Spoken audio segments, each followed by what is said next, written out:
Good evening. I hope you all had a blessed and holy weekend. And I guess I first want to start off by saying Happy Feast of the Immaculate Conception. Happens every year on December 8th, and it happens to be December 8th today. So, 9 months from now, we'll celebrate Mary's birthday. But today, we celebrate Mary's conception, and specifically the extraordinary grace that she was given at the very moment of her conception to be preserved from original sin and all of the effects of original sin, and having lived out her life in perfect holiness. And it's a much older feast day than the dogmatic declaration in 1852. We can find, I think, traces of this feast all the way back to the 9th or 10th century, somewhere there. And it was made universal and dogmatic by Pius the Ninth. And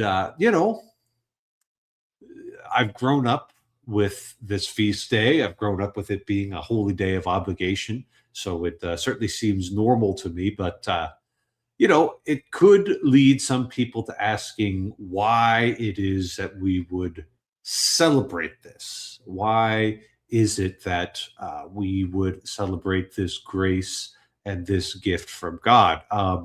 There's certain things that maybe we can celebrate as, let's just say, as ordinary everyday people, that are a little bit more attainable for us. There's all sorts of news stories or inspiring tales of heroism, but things that would actually be within grasp for us, within reach for us. And the whole dogma of the Immaculate Conception is precisely that. God gave this one particular woman who lived about 2,000 years ago very extraordinary graces. Extraordinary graces that she did not merit on her own accord, extraordinary graces that she did nothing to earn, that she just received and cooperated with them. And, perhaps you look at that, you think that's maybe a little bit of an odd thing to celebrate when there could be, it's like, well, what's the point of celebrating something that God did for this person? Why do we need to celebrate that? And I think if that's the sort of question you're asking, maybe you only started asking it because I started asking it. A useful thing to look at might just be the whole order of creation itself and the church's theology of grace there. The fact of the matter is that even when any of us are doing something which could be considered meritorious, any of us are doing something that would be worthy of praise and reward, we're only cooperating with the gifts that God has given us. We're only cooperating with those things that God has let us have. And so, when I'm using my intellect to come up with this little rant here, I'm using the intellect that God gave me. I did not fashion this intellect for myself, and I did nothing to earn it. My capacity for speech, even the whole platform and the whole of creation it's all entirely dependent on God. That's where all of our gifts come from. And so, are we going to cease celebrating anybody? Are we going to cease doing any goodwill because it all ultimately has its origin in God? I don't think so. I think we need to realize our radical dependency on God.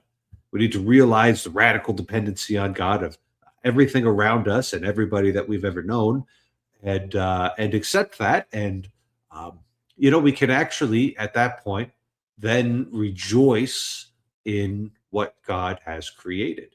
Once we understand that we are all radically and profoundly dependent on God, then what He has created, even if it's unequal, even if it's something that I cannot ever possess the way that Our Lady did, um, it's still worth celebrating. It's still worth celebrating the fact that God created the Mother of God, this all beautiful and all pure and all holy woman, to be the mother of his son.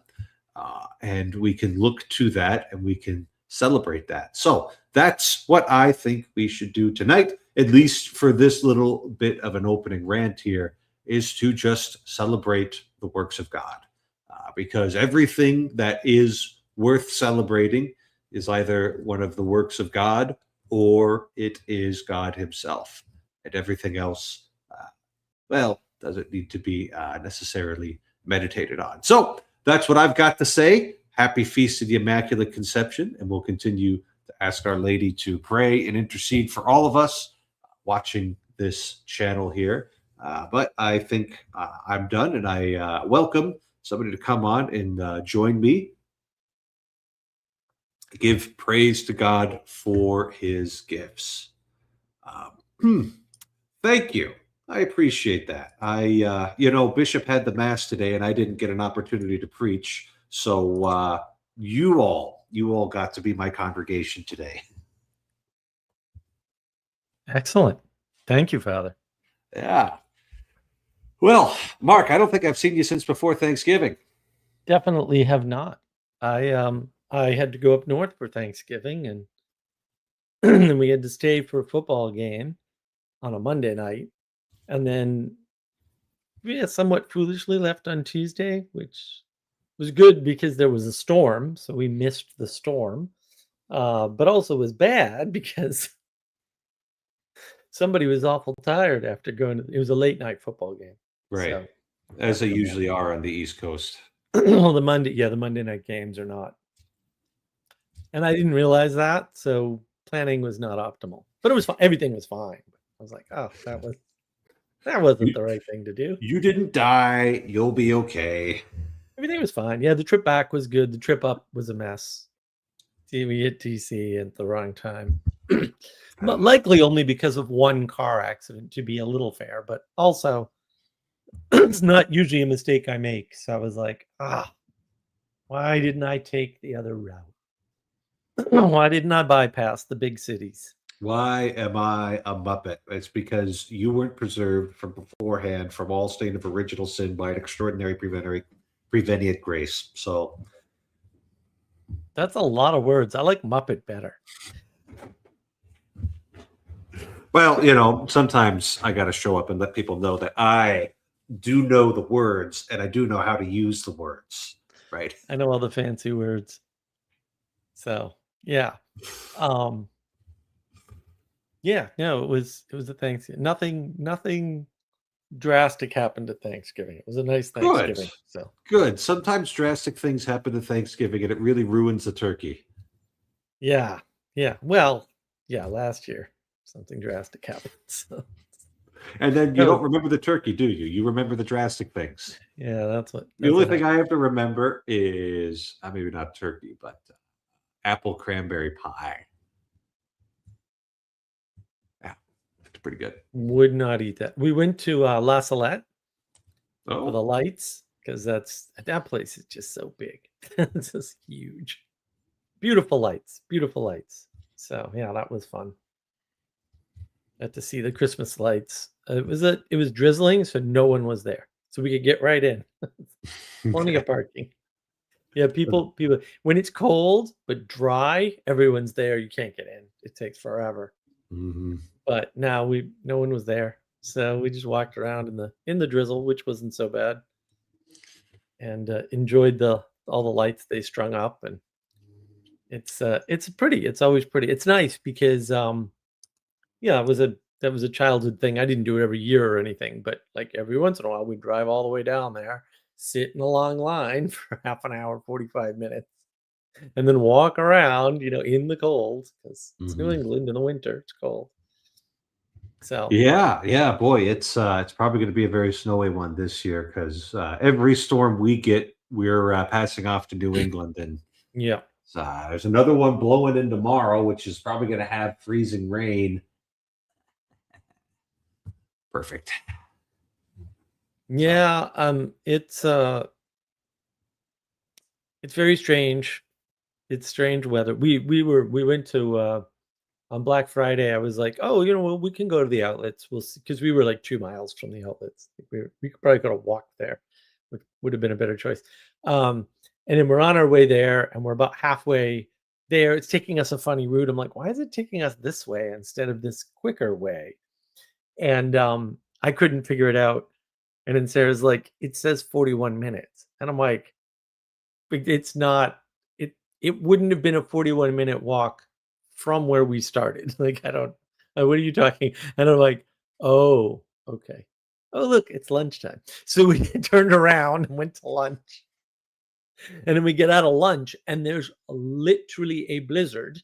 It's like a snow squall. And I'm like, what is going on here?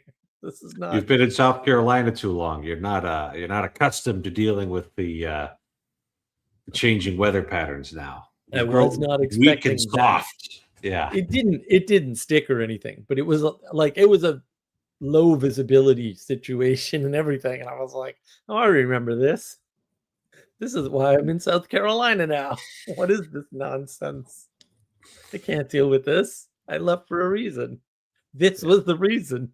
So yeah. So it was an interesting trip. But I'm back now. Back in the grind of whatever it is that you do. Struggling through getting my book listed and just peopling. I'm just like, why is everything so hard? This should be the easiest thing in the world. Nope. Well, Mark, you're like, things do run a lot easier when you've got a friend on the inside. Right? So who do you have that's a friend in book publishing? Well, the whole point was we were developing one, right? And just the hired help is apparently not on board and asking me questions that I don't have the answers to, but they do. This is actually, you have all the answers. I'm not doing any of this. My work is actually done. I'm waiting for a bill from you to do all this other work. And then you want me to give you information that you have and I don't. I can't. Right. So like maybe a friend on the inside would say, no, don't go with that. Go with this. This is going to work a lot. It's a basic point on expertise, right? You can try and Google these things yourself and figure it out. If you got a friend on the inside, it goes easy. This isn't. You want to know about canon law, Mark? You would just talk to me, right? I've got an ISBN number. I've got a barcode. We've got everything. Like, we're ready to go. Okay. We've got allegedly a printer who is struggling. You have allegations against a printer, huh? That's what it sounds like. Oh my goodness. I was so frustrated. I'm still waiting. I'm like, because they have to do all the work to set up the orders. I can't set up the orders. I can't, like, they have to go to them. They're the ones that need the orders. Not sending the order to me is not going to do any good. I can't fill the orders. They're the ones filling the orders, not me. So yeah, it's just like, we're so close. Like, we just need this last piece. Please, last piece. Then we'll have it ready. And that's holding up another video. So now I'm really frustrated because I want that interview to be released. And that interview is not going to get released until I get the link for the book out. So now I'm like, no, now you're actually holding stuff up. It's like, we could get some pre-orders in here if we just do this last piece. Mm-hmm. Yeah. So it's like, Yep. Sounds like the world to me. It's so weird. So we've been having problems with investment vendor that Sarah's used. So a friend of mine does real estate investments. Ridiculous returns. I could tell you the returns, but you absolutely wouldn't believe me. And I mean, it is hard for people to buy houses in a lot of places nowadays. So maybe I would believe you. Well, he doesn't sell houses. He does. He bails out troubled builders, right, with cash. and then takes over the projects and, and gets things rented out and all that. And his returns are insane. He's very competent. He's a good friend of mine. I've known him for, I don't know, almost all my life. Older than a college friend would be if I had had any of those. So he's using somebody to do some basic accounting, and they just keep screwing up. Like, they screwed up like 3 things. And I'm like, what? And the thing, it's not that they screwed up. It's like, in accounting, you have a month end, and you have a quarter end, and you have a year end. And apparently, new economy stuff, no one does that anymore. So no one's checking their accounting work. So they're not even finding their screw ups. So it's just bizarre. Like, nothing works. Nothing. Earlier today, the computer like flipped out, and I was like, "What is happening?" I had 2 websites not work. Just out of the blue, they stopped, and I'm like, "What is this?" And then there was an upgrade, and in that upgrade, they changed a bunch of things that I didn't even know about because I can't track all this stuff. I had to ask AI, and I was like, "What is this nonsense?" I had to fix like 3 things to get the website back up. And I'm like, "What is happening? What is going on?" But everything really does seem to be breaking down. So, but be forewarned. And now there's people out there with the, what was it? The Network Contagion Institute or something that tracks network contagions. The problem with that is that doesn't exist and cannot like, those words don't go together. So like a computer virus, or? Oh no, not even. No, it's social network tracking. Okay, so they're like tracking how ideas might move through a social network. Well, they're tracking what they think are bot accounts and other, things that affect what they think of as influence, right? The problem with this ridiculousness is that if you're tracking influence for every, we'll say, fake influence thing, which that's already a dubious concept. Like, what do you mean by like? fake, right? Like, why isn't the guy who's running the account in India promoting American patriotism considered fake influence? Exactly. Yeah. It's not fake influence. It's just the guy who's smart enough to do it, or the only person that could do it profitably, because you can't do a clips channel profitably in the US. You will not make enough money to justify your time. But you can in India, because it's still US content, and the way the dollar transfers work, it's not even a money thing. It has something to do.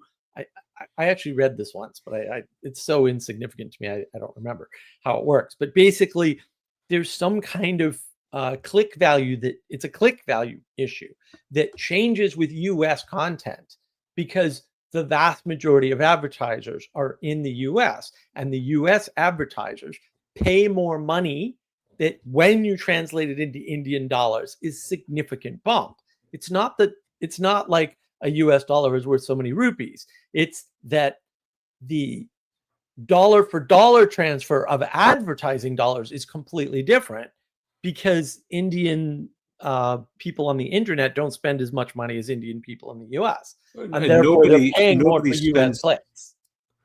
Okay, so Indian people in India don't spend as much money as Indian people in the US. No, as US people. As US people, all right, yeah. Right. Americans are the #1 undisputed championship of consuming, right? Right. We have more free capital per person than any other country, at least in terms of what we call consumer spending. Mm-hmm. That won't be true in terms of business spending. And I think business spending is probably the UK or something, but whatever, it doesn't matter. I don't even think it's us, though. Mm-hmm. I think just at the consumer level, because most of our money is actually far down in the hierarchy, basically, right? So in other words, a third of the people in poverty in the US own a house. Right? Yeah. 0 of the people in poverty in any other country own a house. 0. Yeah, the actual 0, right? Or anything that we would call a house. Right. Well, they don't. Yeah, they don't. They typically don't own anything. They're squatters. Mm-hmm. More people are in other countries are generally squatting on other people's land. which is fine. And you say, oh, they're feudal economy, whatever. That doesn't matter. It is what it is. They don't own land, much less houses. So it's just drastically different. Well, what that means is that your average poor person in the US spends more than your average middle class person in India or something, right? It's not exactly that, but it's something like that. And so what that means is that reaching 10 people in the US is worth far more money to an advertiser than reaching 10 people in India. Bang, right? Even targeted. This is true, even targeted. So what ends up happening is the amount of advertising dollars for a channel that gets US views, right, that's relevant to the United States, is not significant to somebody who lives in the United States, because the dollar for dollar transfer doesn't work out. You're not going to make $100,000 a year. You're not going to make $40,000 a year. You might make $10,000 a year. But $10,000 for doing clips of a channel is really not that much money, and it's a hell of a lot of work. Because you can't clip it randomly. And even if you use AI, well, then you got to pay for the AI, by the way. And you still got to fix the damn AI when it breaks, because AI is not very good. And so it just doesn't work out financially, right? It would have to be a passion project. But if you're in India and you do that, $10,000 in US dollars from the Google thing, because of the way all the translations work out, is an entire salary. Yeah, you could live comfortably on that in a lot of cities in India. Yeah, and it's not a full-time job. So for not a full-time job, you can have a full-time salary in India for doing a clips channel. But the thing is, and you've already figured it out, why everybody else can't figure this out, I really don't know. It's kind of stupid. If you're influencing people, there are people to be influenced. And therefore, where the influence comes from and how it operates is actually irrelevant. Right. And the other factor people aren't considering is that not all channels, my channel and your channel, for example, I know for a fact, we don't employ any kind of outside influence at all. Right. Like we're not, but anybody who does has the same advantage. In other words, you can pick any channel you want, and if they've hired any kind of marketing firm or any kind of influencing firm, social media firm whatsoever, they have the same advantage as anybody else. And they're probably using exactly the same mechanisms. So I don't know if you've ever gotten these emails, but I got cold emailed on somebody who wanted to help me grow my YouTube channel. Only one? Only one. Yeah, well, I'm smaller than you are, so, you know. Oh yeah, I get several a year. Yeah. But you know, that's a whole market, right? Right. But those people will employ bots and remote, right? Because they understand how the algorithm works, and the people at the network contagion, whatever nonsense, who don't understand how anything works, apparently. The idea of a network contagion is already so dumb. I'm like, can we just arrest people for misusing the language? Yeah, right. It's like a contagion implies that there should be something normatively there. And like a social media network has all of its content. Okay, not all of it. The vast majority of its content generated by its users. So if there's user-generated content there and it's not against the terms of services, then it's exactly what's supposed to be there. So, so they're kind of sneaking in like a sense judgment of whatever they think. They're sneaking in judgment. Yeah. And authority. Right? Because they're saying, because when you use the word contagion, you're saying, I know what's right and I know what's wrong, and these are the wrong things, right? So you've put yourself as an authority, so you psyoped everybody. Just network contagion, you're psyoping people immediately. That's actually a psychological operation. Just that word combination. You don't need any other information. More information won't help. It'll just confuse you. Network contagion. How do you know what's supposed to be on the network? Who are you? Why are you judging? Well, when you said those words, I immediately thought of like a computer virus in a server, right? Right. Yeah. Right. And even that's tricky, right? Because what's a contagion? So my buddy, years ago, probably 15 years ago or something, maybe more. Back in the strange days of 2010, before the world had come to an end. Way back then. Maybe it was 2006 even. I forget. But he was doing this calculation, and he said, because everything on the internet had recently changed, right? He said, I've done a calculation, and effectively what's happening on the internet right now on the web, and again, this is a very long time ago, he said, is when you have a browser open and they're displaying a banner ad to you, you're paying to have advertising sent to you so that their cost of advertising is vastly lower. And if you do the electricity calculation, because you're paying for the internet connection and the electricity. Well, no. These people are insane and very bright. He had actually only calculated the cost of the electricity to run the code that expresses the banners, which sounds like something I might do under certain circumstances, but even I'm not, like, I don't care that much about that, but I have dug into details like that. No, he's just literally talking about the electricity for the banner ad, not the rest of it at all. Right. So this is actually the correct metric. He said that number is, I forget what it was at the time, but it was actually quite high. And so, Young God found it. Yeah, the network contagion research, and just the whole thing is ridiculous. Anyway, so he figured out what that number was, and he said this is the difference in cost between what it would cost them to advertise in any other medium. Okay. Right. And he said, so basically you're paying more to have them advertise to you than they would pay en masse to do billboards, TV spots, radio, anything. In other words, the internet advertising was actually far more expensive than any other source of advertising. Now, whether or not that's still true is a whole different thing. And he said the thing that kills you is that it's running on your machine. Like, right. It's not running so much on their servers. It's running more on your machine, basically. That was his argument. Now, whether or not he was right about that, I don't know, because I was not going to do that math. I was not going. I could have, right? I probably still could if I cared about anything that ridiculous. But yeah, it was it was very interesting. So, the question of what belongs on a network and what doesn't is very tricky. And they've had these discussions have happened, right? So the discussion that happened early on in internet advertising was, are these things viri, right? Is this a virus or not? And the reason why that happened is because guess what someone did? More than one someone. They actually put a virus in a banner ad. That very early on. And the industry's been constantly fighting this problem. So is that a network contagion? Assuming that so first you have to define, well, what network are we talking about? Well, we're talking about the advertising network, I guess. Whatever that, these are all massively arbitrary definitions. And I'm not saying you can't do it.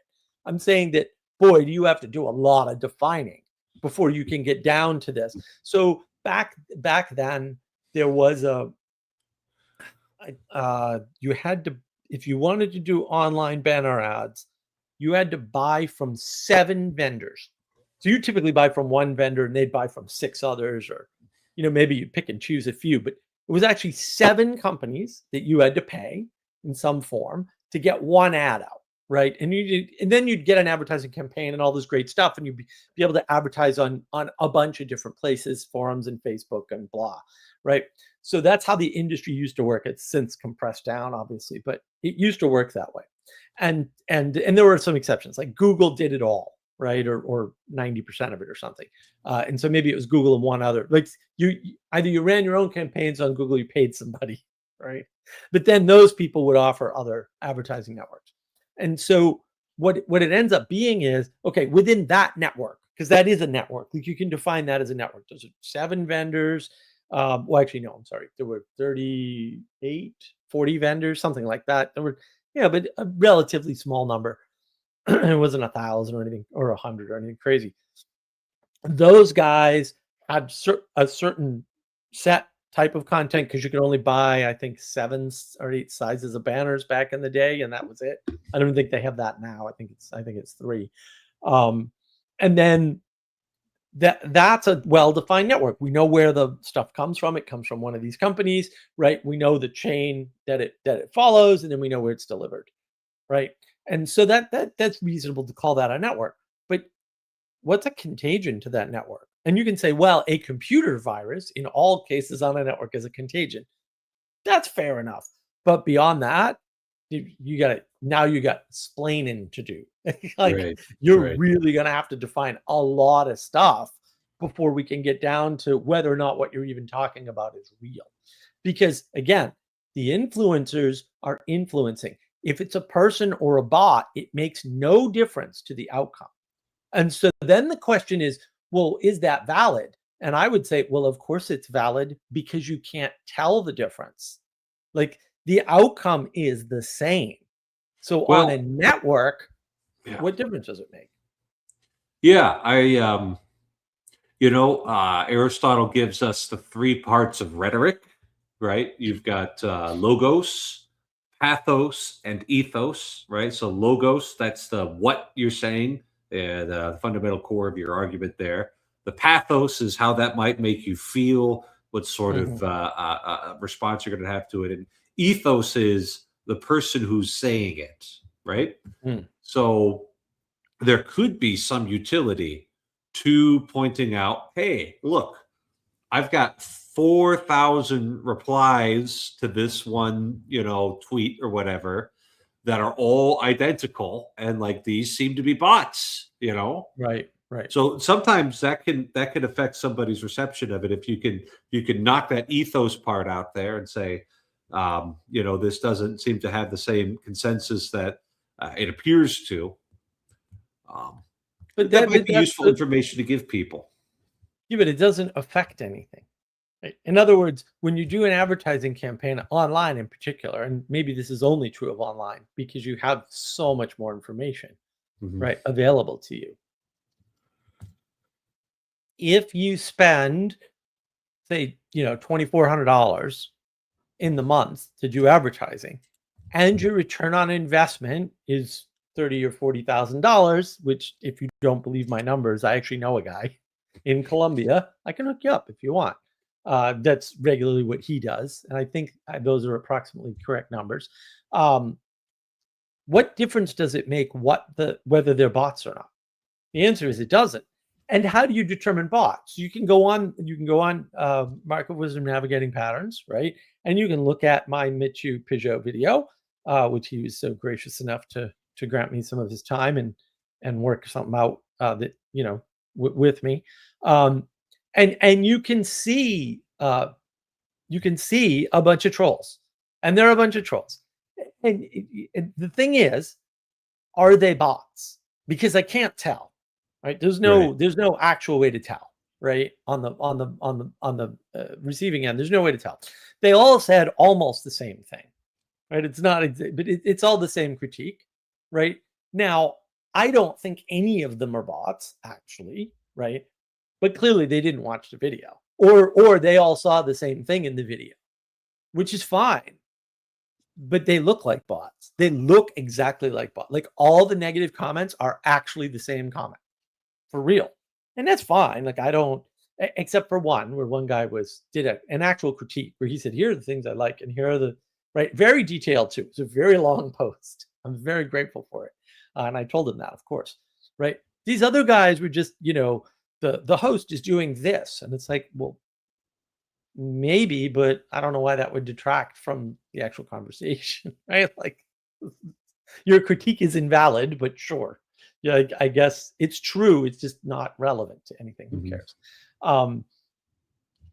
Or maybe it's true in some cases. It definitely isn't true. Right. Well, yeah.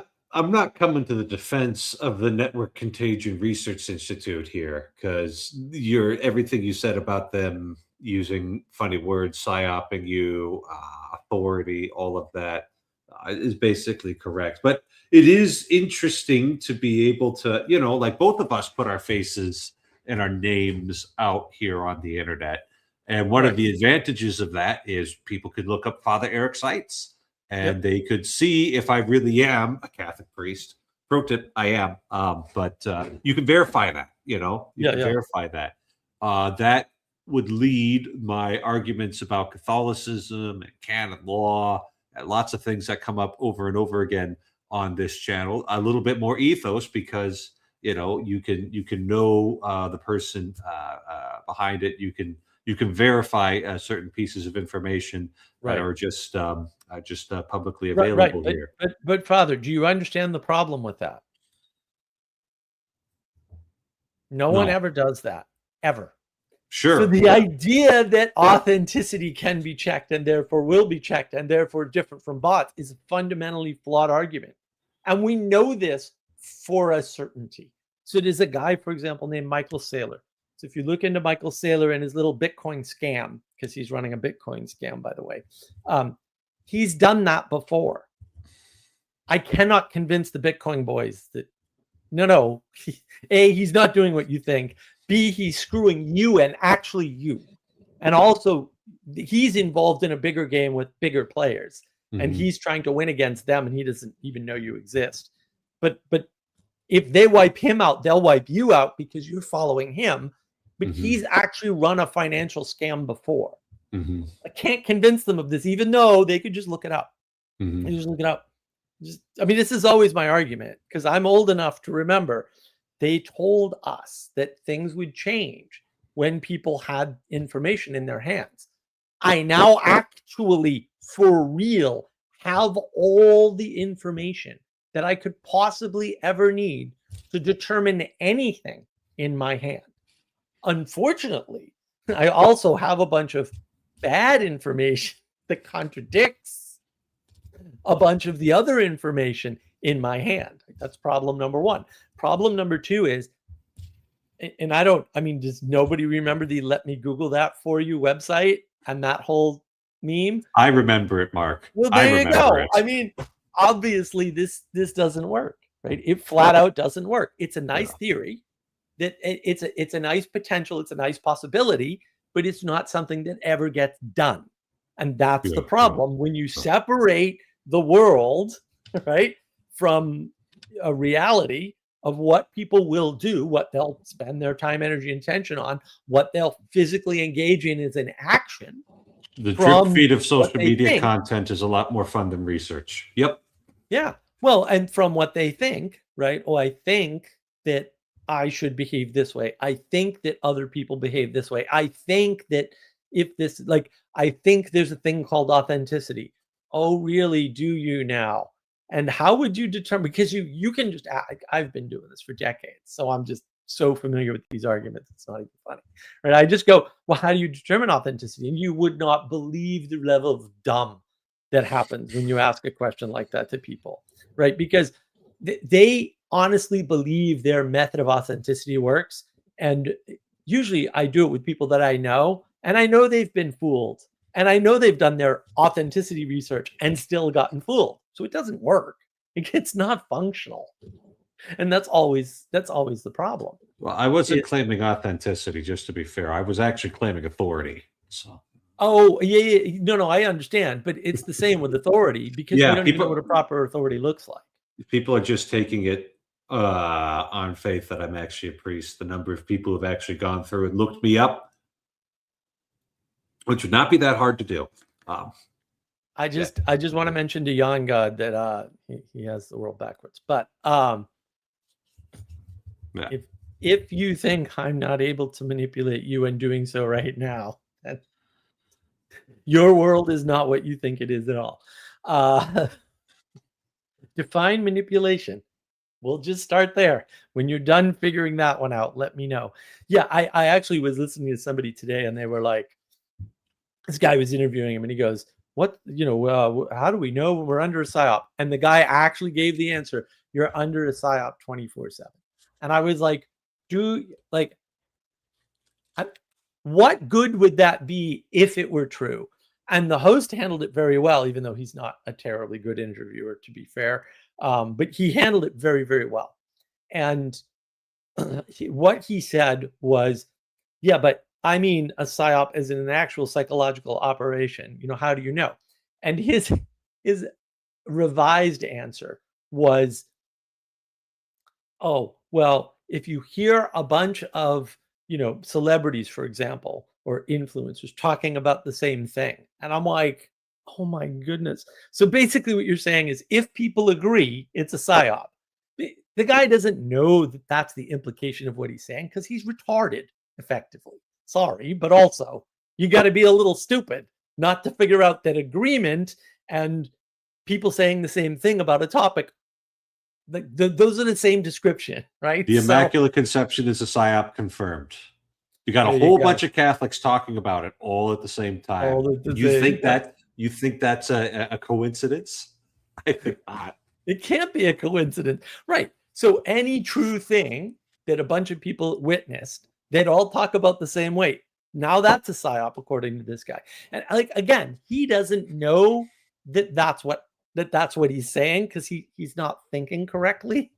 But then people are watching this, and I'm just like, oh, but that's why people are like, oh, no censorship. I'm like, nobody believes in no censorship. You all think you do until you come across somebody doing something completely ridiculous that is harmful to the people listening, and then you're like, no, we can't let that happen. That is true. You actually can't let everybody. Was right. Yeah. Well, but nobody wants to have the discussion of whose freedoms we take away and how, which is the discussion we have to have. Like, what are we going to take away from who, and how are we going to do that? These are just, we're nowhere near that discussion. That's the only discussion that matters, because when you don't have that discussion quickly enough, war. That's what happened. That's how you get war in all cases. Just look historically, you'll see it. So it's no good. It's no good. So Gregory the 16th in like the 1840s came out with a fiery condemnation of freedom of speech, saying that it's not okay to have people going around selling poison everywhere, with the argument that the antidote is also freely available. So that's why I was thinking about Gregory the 16th there. And basically you're saying, almost 200 years after the fact, that he was right. Yeah. No, I mean, well, and that's the other thing. Everybody thinks there's new things under the sun. So one of the things we were discussing, because this came up on Friday, I do this silly crypto call, and one of them was trying to explain to me, no, we can definitely solve the $37 trillion US debt using stable coins. And I'm like, I really don't understand how anybody could believe that you've changed anything at all for the better by introducing, of all the things to introduce, stable coins, much less crypto. Right. I mean, so my understanding of a stable coin is that that's basically just like its value is tied to whatever the currency that it's tied to.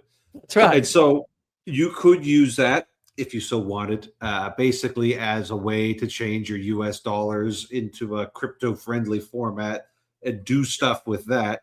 And assuming the people who are running this stable coin are at all responsible human beings, they would have at least a portion of it backed up with real currency. Yeah, right. Yeah, I don't know. So that's somehow. I don't know how you're going to solve the right. That's we love spending money the debt. Yeah. So when I said that's not possible, because all you're actually doing is restricting the money flow in whatever the stable currency is to fix an instability problem in the not currency that use, which is twice as fiat as the fiat currency that you're now tied to, making it a triple abstraction. You're just making everything worse, right? And I don't know. And the answer was, well, no, this is new economics. And I was like, so basically the argument is that the entire world has changed. The functioning of physics, the functioning of economics, the functioning of all things is no longer what it once was. Because somebody published a white paper in 2009. So dramatically. And I'm just like, none of this makes any sense at all. Nothing has changed. People are still people. All the mistakes we make are still the same as they were 2,000 years ago. Well, why are we having silly discussions? And 'Cause why they're are all of all- you piling into the chat at the exact same time? I don't know. This is clearly a psyop It's a It- psyop. because see, all of it's you only it's it's only a psyop if we say it's not, but it is. okay. No, that's a better formula than this guy's formula was. When people are all saying the same thing, it's definitely a psyop. Thanks. Oh, you got that. Really helpful. So I'm late to the party, and if you can get me up to the speed so I don't derail it, like It's you're pretty talking about. simple. People are still dumb. Yeah. There you go. Well, no, whole no, no. theme. But Sorry, no, Ron. it's a vegetarian diet, Father. It started in the garden. If they had been Cajun, they would have left the apple alone and ate the snake. True. So, Can confirm. okay, so with that out the way, Veganism is evil. Ron's proven it. That's I- excellent. oh, Biblically give me a proven that veganism cheeseburger. is evil. I love it. Yes. Father, So- did you do masses today for the feast day of the Immaculate Conception in your diocese? Well, you remember that I'm the bishop's secretary right now, right? Or did Oh, you never wow. hear that? So I only had to be the master of ceremonies for Bishop's Mass today. Okay. But I did give the homily I might have given at the beginning of the stream. So if you're curious about that, about grace and gratitude, something like that. I hope it made sense. It did. Yeah. I appreciated it, Father. Oh, thanks, Mark. Thanks, Mark. Even Jan God appreciated it. So There you go. Can't get higher praise than that. we got Ron's thumb too. That's with these three testimonies. And these three bear witness. Oh, this is Wow. bad. Wow. I didn't see that coming. Yeah, I know. Sorry. Cheap shots are better than no shots. So I have a economic question. If I'll do someone, my best. all right, thank no. Okay, this is all right because we're talking about crypto, and if something like COVID ever happens again, and or even in Canada, like when you could get locked out of your bank account. Mhm. I don't like crypto, but what can you do to protect yourself from being totally locked out of buying and selling in the future? I Well, hate. Basically, you just got to accept the mark of the beast at that point. Okay, but can we you do know- this without the mark of the beast, Father? Okay, Ron. we're trying not to do that thing, you know. Ron, I have a video on this, of course. Do you? Nothing locks you out from economics. Nothing. That's part of the problem with economics is that they keep trying to measure something using money, and actually most of the economy is non-monetary. You can't actually some economists actually do know this, but most of economists actually don't seem to realize this. I mean, it's sort of like the ridiculous things you'll see every once in a while where it's like, well, if we calculated, all the stay-at mom's unpaid childcare labor, it would come out to this. And it's like, Right. yeah, because that's what my mom was thinking about when she was taking care of it. She was thinking about all the money she wasn't making, taking care of somebody else's kids. It's like this completely upside down framing. And so basically what it is you would be driven outside of the city, right? Now, I don't literally mean the city limits. We're not talking about this physically, but like you would be kind of an underground person, So there is like, I'm sure with the homeless people that hang out in downtown Fargo, there's some kind of an underground economy there. There is. Maybe it takes place mostly with cash or drugs or other things which are not, necessarily going to be things we want to talk about here. Detergent in one case. I get Oh, that's true, Mark. Oh, yeah. All right, points for Mark. Economies happen whether people try to control them or not. Dude, that whole idea that they can control an economy is insane. It's been tried millions and millions of times, actually, and it just never works because people are cooperative and they'll find a way to cooperate and they'll trade food. And they'll trade I guess my question is, it seemed like in Canada and even during COVID times, you can be locked out of to access to your money. I think that's what Yeah, I'm you actually can be. getting at. Yeah, there's nothing you can do about that. The funny part Okay. is the crypto guys talk about this all the time. They're like, you can't be locked out. And then you can just read all the times people are locked out of their money in crypto. Like it's just a lie. It's just a Okay. fantasy that they have in their heads that just flat out isn't true. So a And safe if you deposit. want to be more resilient to that, then you just try to not hold a ton of cash and have things that you can Yeah. probably control that are valuable, right? So, like, put some of Gold. that cash into silver. Silver is Yeah. probably going to be more useful than gold because Denise, you've got a horrible, horrible echoing. Yeah, It's just turn the really volume down or use headphones. headphones are going to be the best thing, the simplest way to fix that. It's extremely disruptive. I hate to shut you off. housekeeping.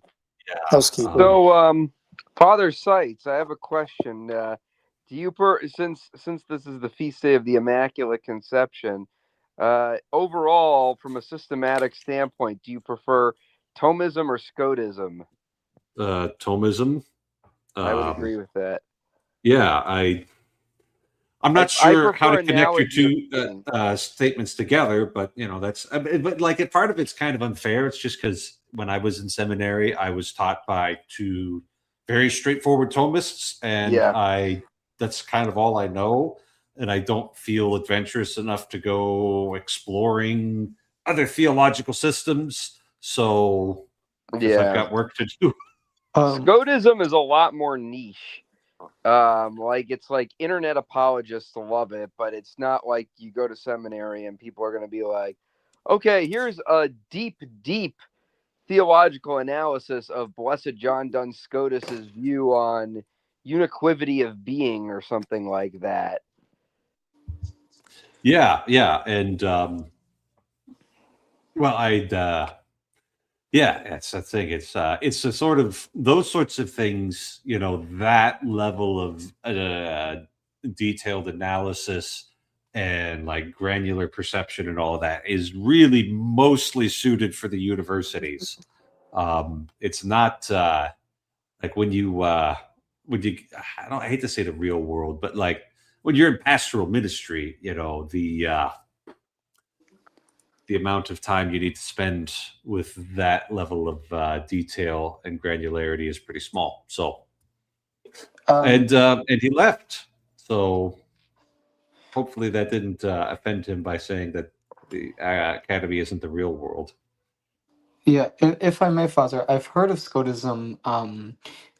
I don't know too much about it. I've heard the only thing I really know about Scotism is I've heard that it has this idea that when you use a religious word, it's like when you use a word to describe God, it's analogous. It's more analogous to words you use when you're describing regular things. Yeah, so I mean, you gotta learn a little bit of logical terminology here. You've got things that are univocal, right? So I say, the Blessed Virgin Mary was a woman. I say my mother was a woman. We're using the word woman there univocally. We mean the same thing. It has the exact same meaning in that. Whereas if I say that in Disney's Robin Hood is a fox, and then I say that King Herod is a fox, I'd be using those words equivocally. It's the same word, but it's got a different meaning there. And in the medieval times, this was kind of an argument. It's like, well, when we use language of God, are we using it univocally or equivocally? Thomas Aquinas, he came in and he said, well, you use these terms analogically, that there's an analogy between the words we use to talk about God and the words, concepts we have for God, the concepts we have for the things that we're using to talk about God. Those are analogical. And, Scotus, he was a bit bolder. He said that our concept of being is univocally applied, whether we're using things in creation or we're talking about the creator. And so therefore, if we're just using the being, we could use that term univocally. So that's what Eastern Thomist, before he abandoned us, that's what he meant when he was talking about a univocal concept of being there. We could use it in the exact same sense for things in creation and things of God. Now, my argument against that, and it's not the most learned argument, but I think it's pretty good, is that we don't actually have like a real clear concept of being in our head, and even less so with God. So I hold with Thomas Aquinas on that one, that the analogical sense of things is a much closer way to how things actually work. Yeah, and I've actually heard John Duns Scotus has actually so maybe I don't know if he's considered heretical, because I've heard he influenced secular philosophers. Like I heard that in the logical sense, Gilles Deleuze wrote a essay on the logic of sensory terms that was influenced by Duns Scotus, and I know Heidegger was reacting to Duns Scotus, so I don't know if he's considered a heretic, because I know some of these guys. No, he's actually half canonized.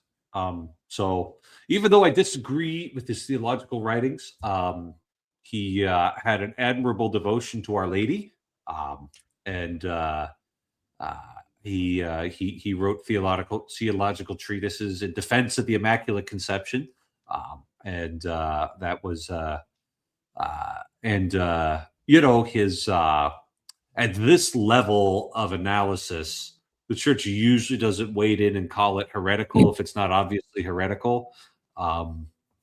It'll just kind of let these things play out in the universities, and I wouldn't want him to be condemned for, even though I think it's incorrect. I don't think it merits a full court press condemnation. And like not everything that's we'll say even ultimately incorrect is condemned as heretical by the church.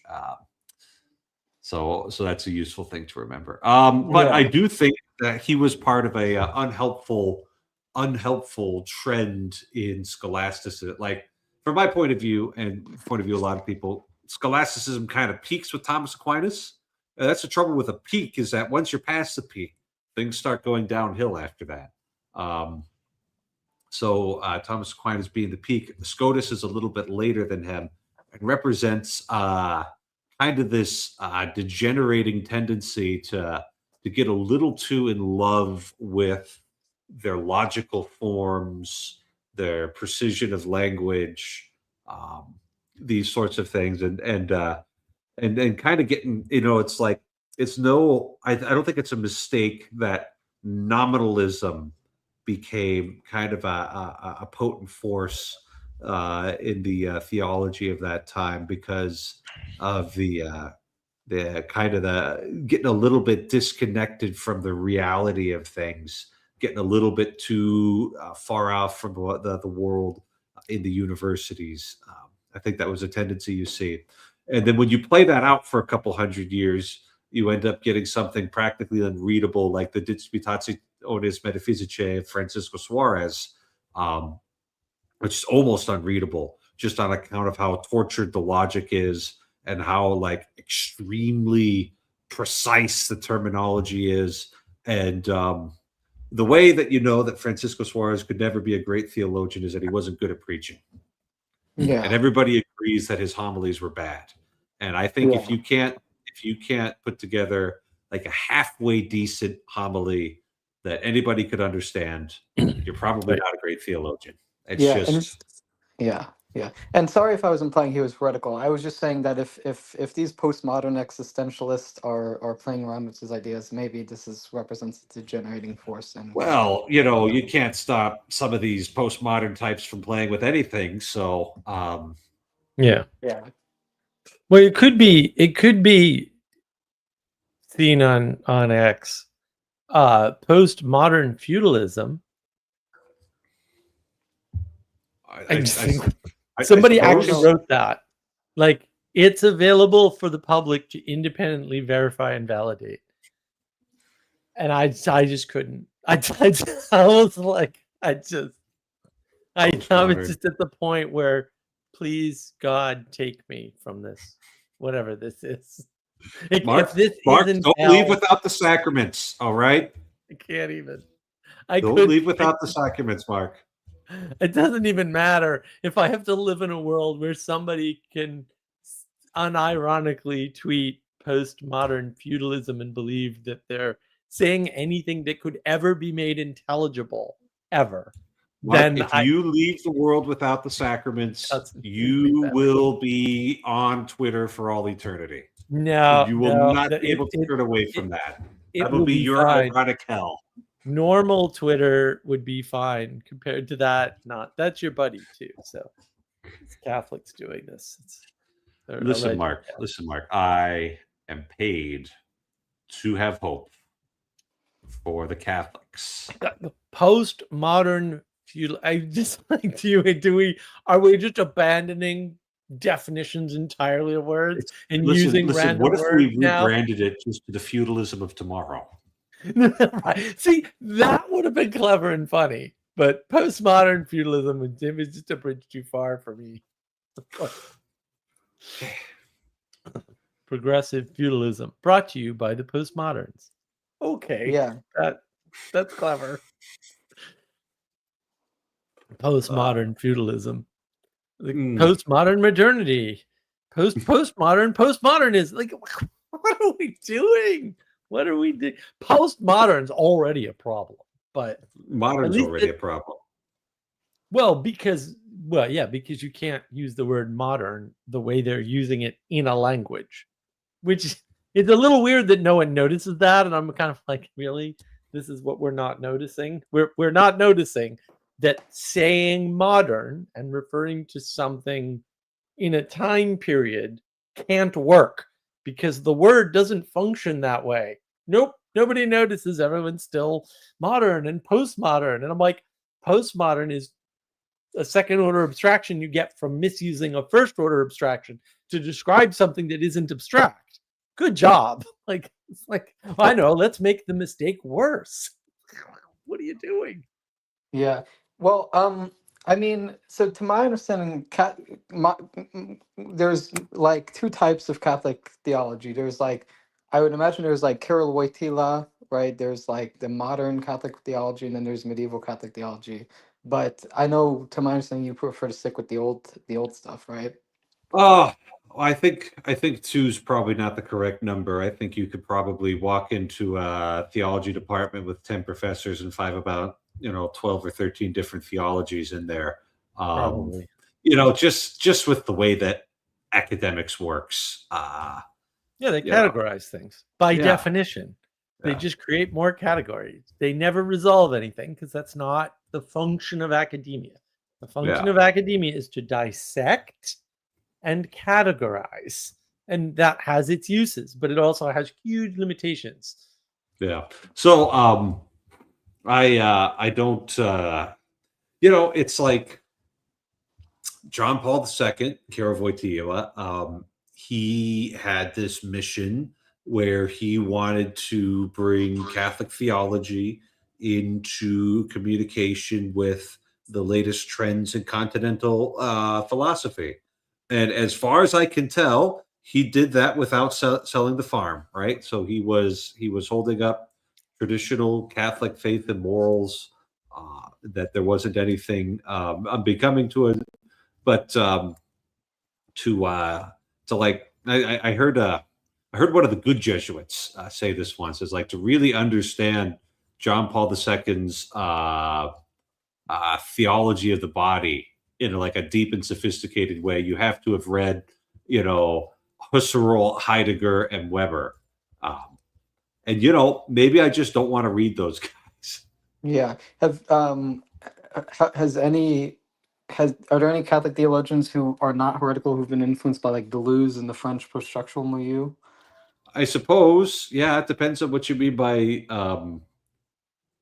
influenced, right? Like, so we when we were in natural theology, that was a course in our philosophy department, and we got like the classic, Thomas Aquinas's Five Ways. We've got, Saint Anselm's arguments, and then kind of near the end of class, it's like, well, I'm going to expose you guys to some postmodern thought because it's out there, and you guys need to be equipped to deal with it. So that's why we were studying this stuff in Catholic seminary, just because it's like it's out there. Maybe you don't want the first time that you're facing it down to be out in the real world. We'll give you some, training exercises with blank rounds of ammunition. And we had to read Gianni Vattimo, who was a postmodern Italian philosopher, right? And it's just awful, right? And I'm like, I never want to read any of this nonsensical garbage again. So that had an influence on me. And he'd be like a, postmodern, post-structuralist, I also, as a part of my undergraduate thesis research, attempted to read Judith Butler because she had been such a big deal, and it was just like incomprehensible gobbledygook. Well, that had an influence on me. I concluded that these guys are all just playing games where they dazzle you with big fancy words that you don't understand, and you feel like you're not getting the joke. And that either has one of two effects on you. Either you just write them off completely, which a great number of people do, and that's a type of influence they can have on you. And then you go about and you have a good life, or you try to get in on the joke, and in attending to these things as if they were authoritative and true and good, it corrupts you. And that's how you get these ridiculous people saying ridiculous things from supposedly towering perches of academia. So, I suppose there might be some weirdos running around the university at Louvain who are trying to do like a post-structuralist form of Catholic theology, and they're all just a bunch of losers, and I don't want to have anything to do with them. Well, Heidegger was a Nazi, so like if that's where your philosophy leads, then maybe it's a bad philosophy. I don't know. I'm just throwing that out there as an idea. Yeah, and the part of the reason I asked is because I think I'm going to be reading. I don't know if I'm going to read Foucault or Derrida, but I think I'm going to start reading the Seminars of Lacan in this January. And why would you even engage Jordan Peterson and almost everybody he's asked about this have all said they don't understand it at all. Yeah, at all. Well, I mean, if anyone could explain the loser Lacan to me in like 5 words, like I would be appreciated. No, I've got it for you. Mark, I can do it. I can do it. Here's the explanation. He's just making stuff up. Like if Jordan Peterson and John Vervaeke and guys like that cannot they cannot explain it to others. That's a different problem. There's lots of things I know that I can't explain to people. They can't understand what he's writing. Then the odds that he's writing anything that would ever be intelligible to any other human are actually 0. For real. Because it's not the test was Suarez. He couldn't preach a good homily. You can't preach a good homily. You don't have anything worthwhile to say. Right. Yeah. It wouldn't matter if your theology or your philosophy or your anything was correct. If you can't communicate it to others, it's certainly worthless. Like, flat out. Right. And so it wouldn't even matter if Lacan had correct ideas and he knew the perfection of the universe. He clearly can't communicate anything at all coherently. So if you want to read something that great minds have and they're not the only 2 people I know that have said this about Lacan. If you can't find people who actually can say like, oh no, I understood, not explain it to you. That's a totally different set of skills with no overlap, right? Then maybe that's because that person's full of it, right? Yeah. Because that's almost certainly what it is. But if you Yeah. want to waste your time doing that, you can. Like people read Kant all the time and they miss all his errors. Like there's a whole branch of math called set theory. So there's a guy, I think his name is Kaplan on YouTube. I think it's Kaplan. It's like Jeffrey Kaplan or something. So he has this video on a bunch of math stuff, and he's very entertaining. Don't get me wrong. And he's clearly a very smart person and a relatively good communicator. He has a video on set theory. Go watch the set theory video.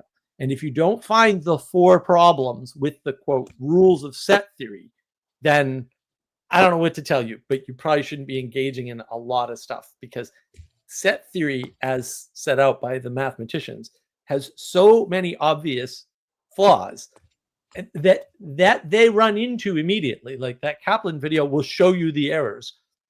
He just doesn't link it back to the I think it's 11 or 12 principles of set theory. He doesn't link it back to the principles and say, well, if you start with this principle, you're going to have that problem. Like they don't seem able to do that, which is weird. As math people, you'd think they could figure out the math, but apparently that is also not how the world works. And people are real dumb, and academia gets very fooled very easily by very obvious things. Like Immanuel Kant's first 4 like starting points, like his starting axioms, are dumb. They're just completely wrong, right? And people still go with his stuff. That's where Kant is wrong, is in his starting axioms. The way he works out from them is like pretty logical. I will never accuse Kant of being illogical, but he has like one of the problems you run into with Kantian moral ethics is that in order to be a good person, you have to just be absolutely miserable all the time, because you couldn't do something and enjoy it and have it be meritorious, because otherwise you're just doing it because you enjoy it, right? And so in order to be a good person in Kantian ethics, you just got to like do your duty in the most miserable way possible, and then that makes you a good person. Right. Whereas, when you have a bit more of a sophisticated understanding of these things, like your merit comes from, I'll put it in Mark's terms just to help him out here, your degree of participation with the highest, right? So that'd be nice Mark-friendly language. But the kind of the proper theological term for that is the fervor of your charity for God and for neighbor, and that's the theological terminology for it, Mark. But hopefully you can see the connection between your ideas and the old ideas. The fervor of your charity, fervor of your love for God is what's ultimately meritorious there, and sometimes that's going to be hard because life is hard, but other times it's actually going to be enjoyable. So you don't have to put yourself in this ridiculous position where you've got to just continually make yourself more miserable so you can be a better person. Well, sometimes you actually do get to enjoy things if you're a Thomist. Yeah. So.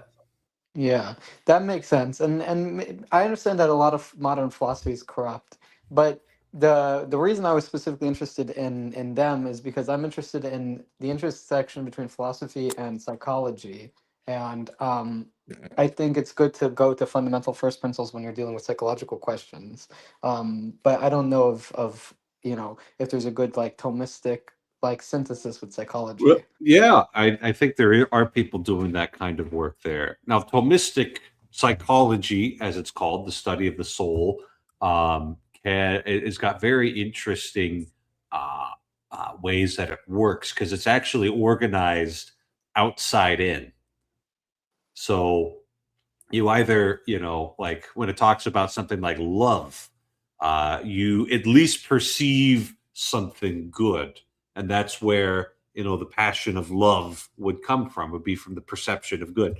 Now, perhaps your perception's an error and this thing isn't what it seems, but it's sort of, organized in externally, when you're getting like a passion like daring or hope or fear, it comes from a perceived, challenged, a perceived arduous good, a perceived evil that you can't see how you're going to avoid, which, I just think it's a really interesting way to go about organizing these things is from an external reference of the good while holding out the possibility that maybe you're not perceiving things how they really are, and there might be some error in there. Uh, so that's how Thomistic psychology, as we can call it, works. Although he was doing something very different than what Freud was up to. And then Thomas Aquinas has got a lot of things about virtues and things about habits, right? And a nice thing when we're talking about the realm of virtue is that we actually have like an ideal towards which we can strive. And psychology is really only able to make use of that accidentally. There's nothing, they're like a psychology, the methods of psychology being the scientific method can't actually hold up an ideal for you. Whereas Thomas Aquinas certainly could. He'd say, hey, look, it's Christ. There's your ideal. Pursue after that, Psychology is descriptive. And the problem with that is that any number of descriptions apply to anything. And it gets very tricky, right? Because it depends what level you're looking at. And if you actually look at psychology and you just put sort of 2 and 2 together on the whole, like, oh, where does propaganda come from? That is a psychological discipline. So when people complain about the idea of propaganda and Ellul and the other guy, Freud's nephew there, what they're saying is this is how you use psychology on the masses. In other words, psychology is the study of how to manipulate people. So it's not useful to an individual for his or her own purposes ever. Like nothing in psychology is that way, right? And so if you read something like the DSM-3, which yes, I have read the whole thing. 4 and 5, by the way, are garbage. I'm just going to tell you right now. 3 was as close as you're ever going to get to a useful framework for understanding other people, but it might help you to manipulate them in some way, which is what propaganda is allegedly supposed to be. And if you're manipulating them for the good, maybe that is a good thing. Right? That wasn't hard, was it? Hopefully, see the connection there.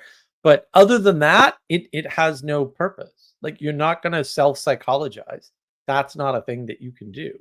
And if you know psychology, all you can do is observe and try to make a bunch of inferences, which won't work because you don't. Like if you take Freud and Jung seriously, and they are the best ones to take seriously in the whole field, actually, you can't actually know what people's motivations are very well. Maybe over time you can sort of figure it out, but it takes a lot of samples, right, to do the proper inferences because motivations are all subconscious or unconscious. So manipulating the conscious is nice and cool and neat and all that, and it has its uses. And again, Freud and Jung were probably the best about this.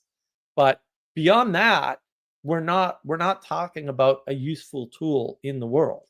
So if your goal is to manipulate other people, psychology, maybe that's the best that you can do. But if your goal is to be a good person, you don't need psychology at all.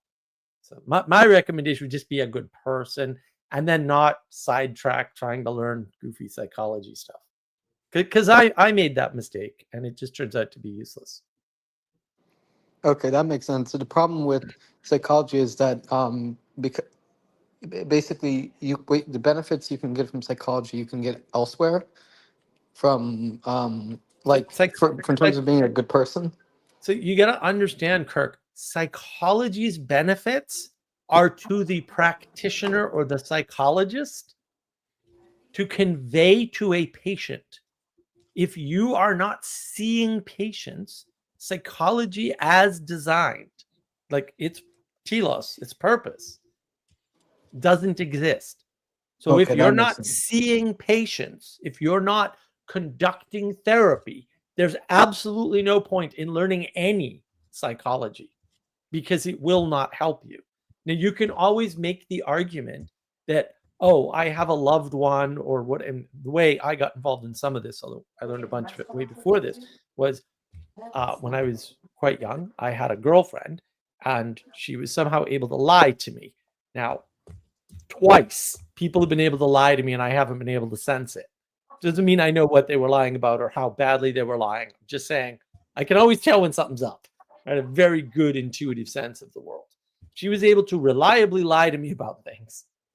And I figured out after much, research on this subject that she had multiple personality disorder. So I spent a year understanding multiple personality disorder, reading books by people who claim to have multiple personality disorder. And you can tell the difference between the people who did and the people who didn't by the books they write, by the way. If you're good enough, and maybe you're not good enough, fair enough. Most people probably aren't. And that's how she was able to lie to me, because her affect didn't change at all, because the personality that she was inhabiting when she was saying the thing that was incorrect wasn't lying. And therefore, there were no signals for me to pick up on. And that is how she was able to lie to me. And I think 2 other people have been able to do that. And so I suspect what they would call it now, which is a bad way to think about it, actually, is borderline personality disorder. I hate that way of thinking about it. Okay. I think it's terrible. But you could argue, oh, well, if you wanted to stay in a relationship with somebody with multiple personality disorder, it might be useful to have the psychological understanding of that condition in order to manipulate them for the good. The problem with that thesis, and I'm not saying it's an invalid thesis, and I'm not saying you should never do that. That's not what I'm saying.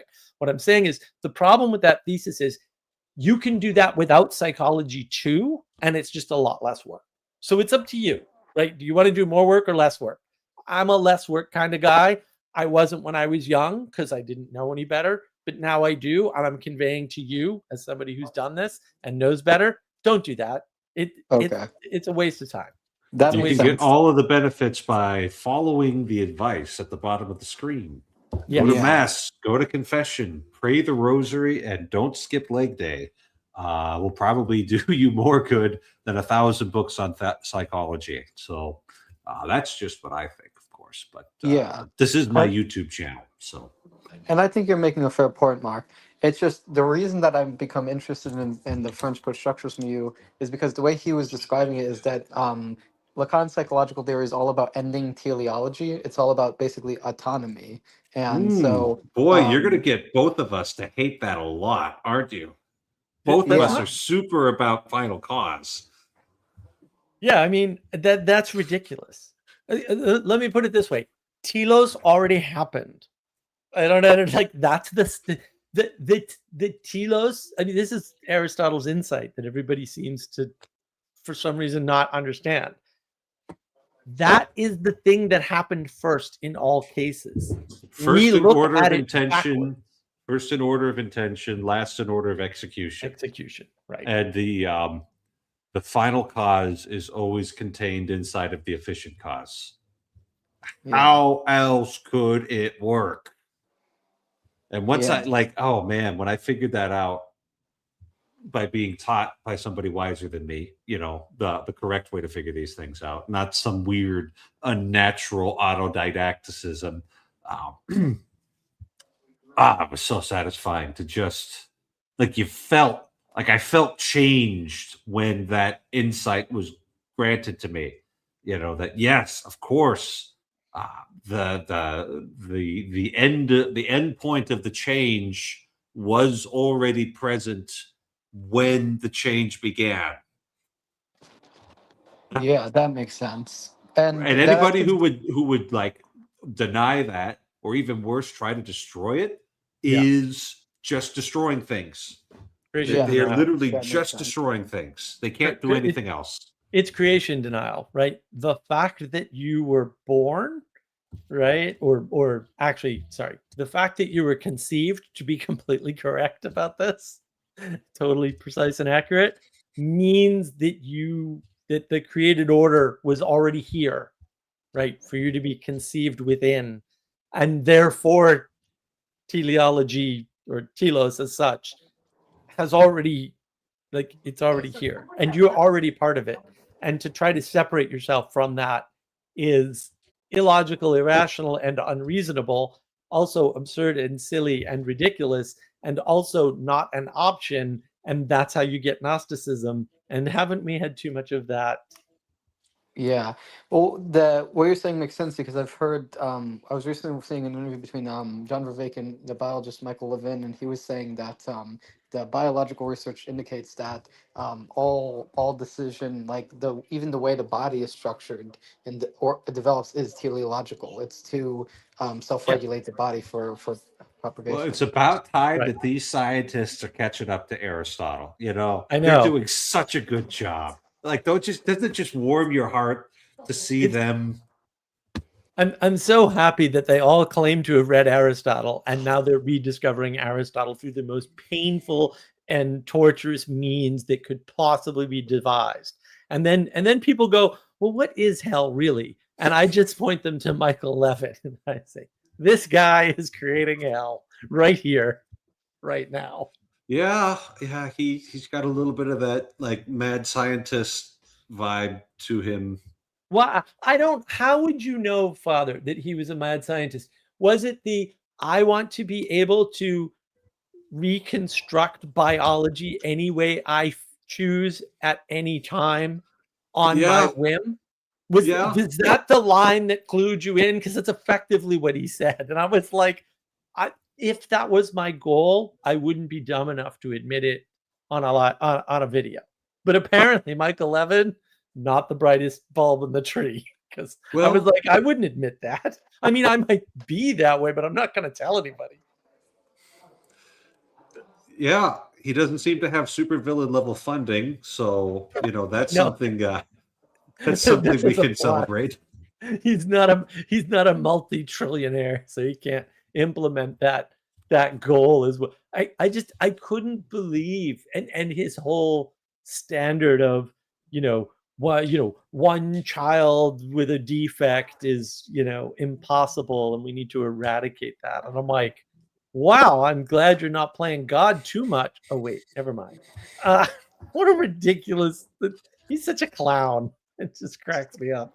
Okay, yeah. So maybe I just need to go to Aristotle himself and skip the middleman of the modern science. There's nothing past Plato and Aaron.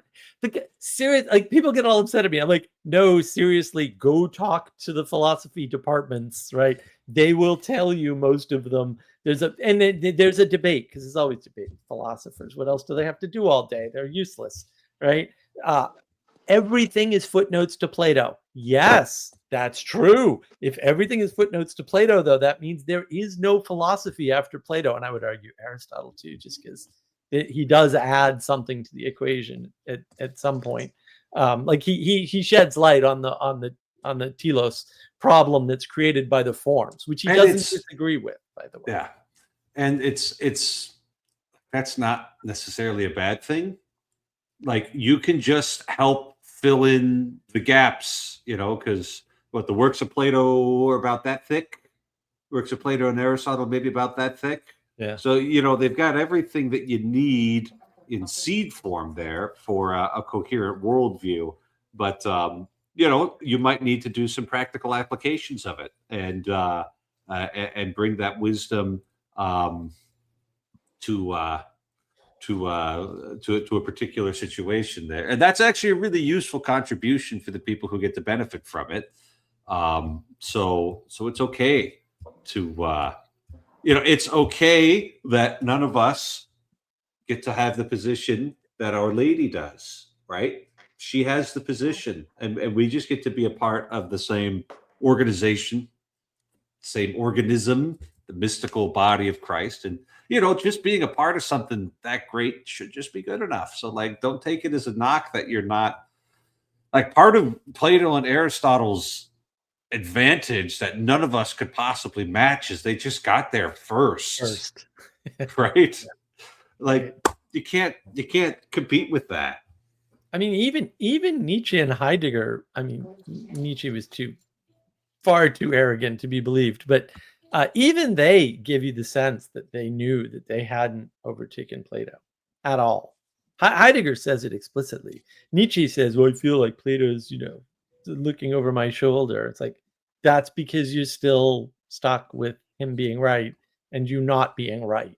That's all that means. I mean, I'm sorry. But if that's true for them, then it's true for the rest of them. Come on. Like, this is ridiculous. It's such a waste of time. And so Thank you so a good much. entryway into Aristotle would be Aristotle for Everyone by Mortimer Adler, because his writings are famously cryptic, because we only have his lecture notes. We don't have any of his dialogues or anything that he had ever intended to be published.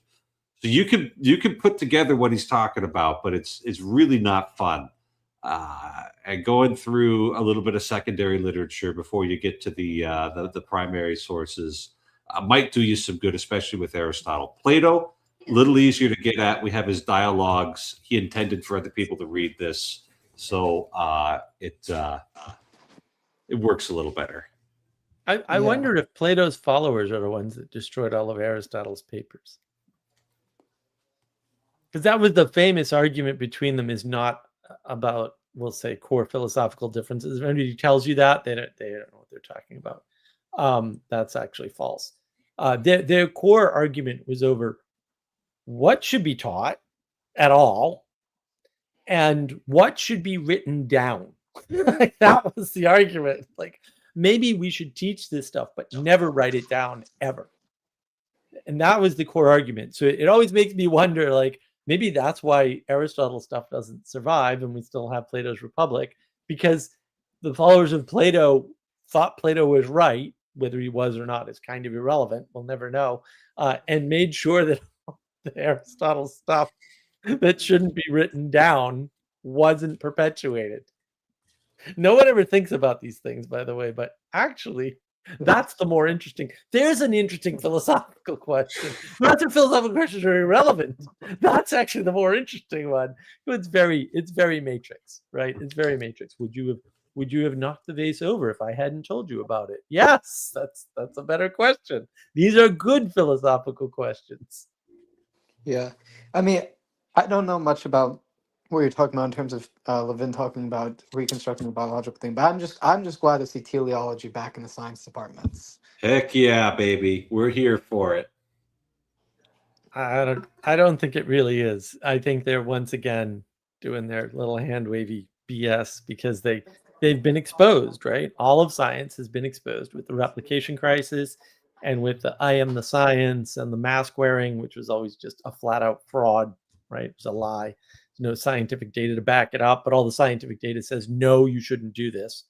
That should have been a hint, right? They just, look, all the low hanging fruit in science was already plucked a long time ago, and they're running on the fumes of mostly imaginary advantages to science that don't exist, and making a bunch of false claims. We wouldn't have GPS if it weren't for Einstein. Whatever. That has to be the one that burns my buttons the most. It's so dumb.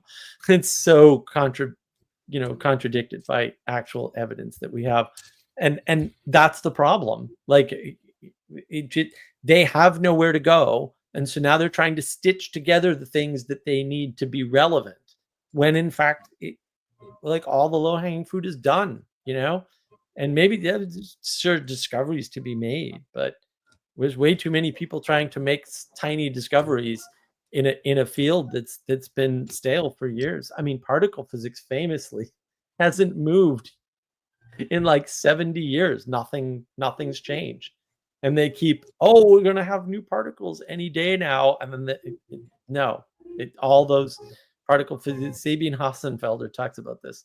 She does the best work on it. It's a scam to get money out of the government. That's all it is. So yeah, I don't know. I don't know much about the replication crisis, but maybe you'll have to teach me about it some other time. 80% of all papers have not been replicated, and therefore, by the way, are not actually science, because until it's replicated, it doesn't adhere to the scientific method.